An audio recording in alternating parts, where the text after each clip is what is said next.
Assalamualaikum warahmatullahi wabarakatuh. Hai anak-anak solih dan solihah, hari ini kita akan belajar bersama lagi ya. Nah, sebelum kita belajar hari ini, kita berdoa bersama dulu ya. A'udzu billahi minasyaitonir rajim. Bismillahirrahmanirrahim. Raditu billahi rabban wa bil islami dina wa bi Muhammadin nabiyya wa rasula. Rabbi zidni ilma warzuqni fahma. Amin. Yang artinya, aku ridho Allah subhanahu wa ta'ala sebagai Tuhanku, Islam sebagai agamaku, dan Nabi Muhammad sallallahu alaihi wasallam sebagai Nabi dan Rasul. Ya Allah, tambahkanlah kepadaku ilmu dan berikanlah aku pengertian yang baik. Anak-anak soli dan solihah, perhatikan gambar di atas. Semua manusia akan tumbuh semakin besar. Nah, berada di fase manakah kamu sekarang? Coba hitung berdasarkan tanggal ya. Bagaimana perubahan tubuh kalian sejak kelas 1 sampai kelas 4? Apakah masih anak-anak atau sudah besar? Tentunya kalian mengalami perubahan pada badan dan mental sesuai perkembangan usia. Nah, anak-anak solih dan solihah, kita akan belajar tentang tahap perkembangan usia yang sangat penting. Mengapa harus belajar perkembangan usia pada mata pelajaran pendidikan agama Islam? Sebab berhubungan dengan kewajiban menjalankan syariat agama, yaitu usia balik atau dewasa. Materi pembelajaran hari ini, tanda-tanda usia balik atau kedewasaan. Materi pembelajaran yang pertama, balik. Yang kedua, tanda-tanda balik. Yang ketiga, mandi wajib. Yang keempat, tata cara mandi wajib. Yang kelima, larangan bagi yang berhadas besar. Yang keenam, mukallaf. Dan yang ketujuh, kewajiban setelah balik. Nah, tujuan pembelajaran pada materi tanda-tanda usia balik atau dewasa. Yang pertama, mengetahui tanda-tanda usia balik atau kedewasaan menurut ilmu fikih. Yang kedua, mengetahui tanda-tanda usia balik atau kedewasaan menurut ilmu biologi. Anak-anak solih dan solihah, balik itu apa sih? Secara bahasa, balik berarti sampai. Secara istilah, balik yaitu telah sampai usia seseorang pada kedewasaan. Jadi, seseorang yang sudah balik dianggap sudah cukup dewasa untuk berpikir dan bertindak. Oleh karenanya, balik dijadikan titik awal dalam pelaksanaan kewajiban-kewajiban syariat. Nah, anak-anak solih dan solihah, tanda-tanda balik yang pertama, tanda-tanda balik menurut ilmu biologi bagi laki-laki. Ada 3. Yang pertama, tumbuhnya jangkung. Yang kedua, adanya perubahan suara. Yang ketiga, tumbuhnya rambut.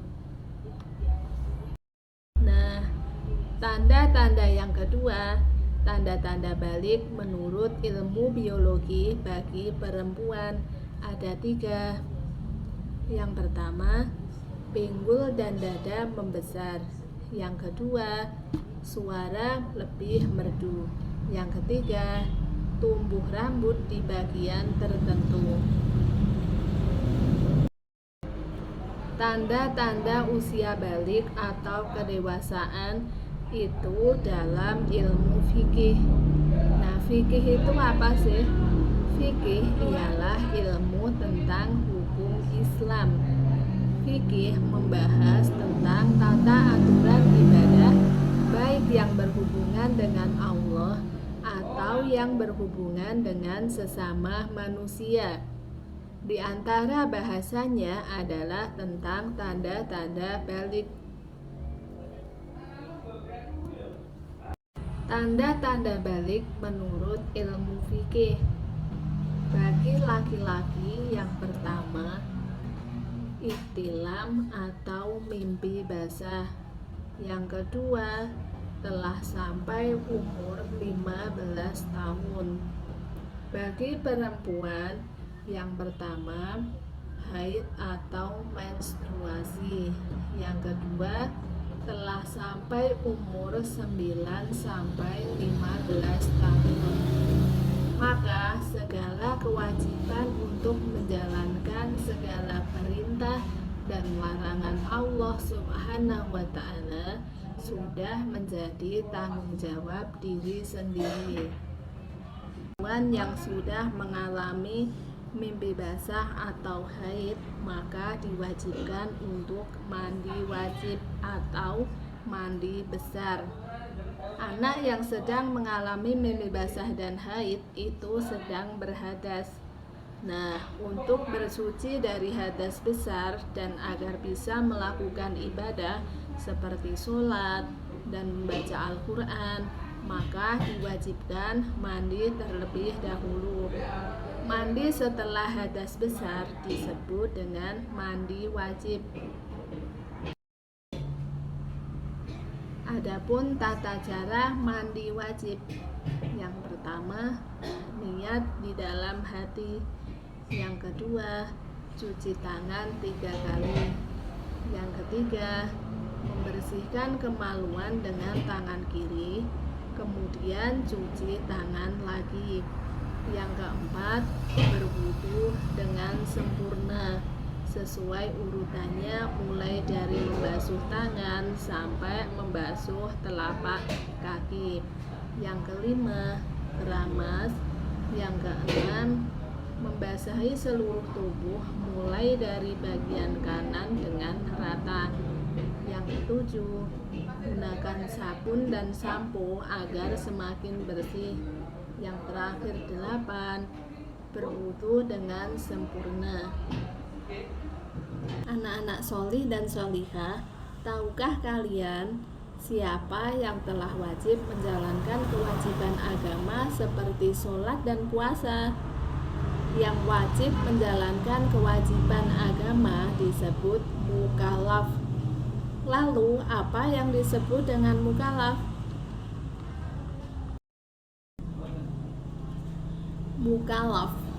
Mukallaf adalah orang yang sudah diberikan tanggung jawab untuk melaksanakan segala kewajiban dan larangan yang diperintahkan oleh Allah Subhanahu wa Ta'ala.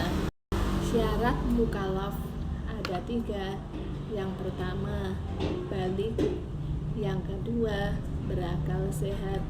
Yang ketiga, telah sampai dakwah Islam padanya. Kewajiban setelah balik bagi laki-laki dan perempuan. Yang pertama, sholat fardu. Yang kedua, menutup aurat bagi perempuan. Yang ketiga, puasa Ramadan. Yang keempat, menjalankan syariat. Yang kelima, thalabul ilmi atau menuntut ilmu. Larangan bagi yang berhadas besar ada 4. Yang pertama, sholat fardu atau sholat 5 waktu yang hukumnya wajib. Lalu sujud tilawah. Sujud tilawah yaitu Sujud yang dikerjakan ketika kita membaca atau mendengar bacaan ayat-ayat sajadah, baik di dalam maupun di luar sholat. Sujud syukur. Sujud syukur adalah sujud yang dikerjakan sebagai tanda terima kasih kita atas apa yang kita raih sebagai rasa syukur kepada Allah. Selanjutnya yang nomor 2, melaksanakan tawaf. Yang ketiga, membaca, menyentuh, dan membawa Al-Quran. Bagi yang berhadas besar, kita tidak diperkenankan untuk itu. Yang keempat, iktikaf atau berdiam diri di dalam masjid. Mempelajari tanda-tanda balik ada 3. Yang pertama, pembentukan karakter dan nilai-nilai agama.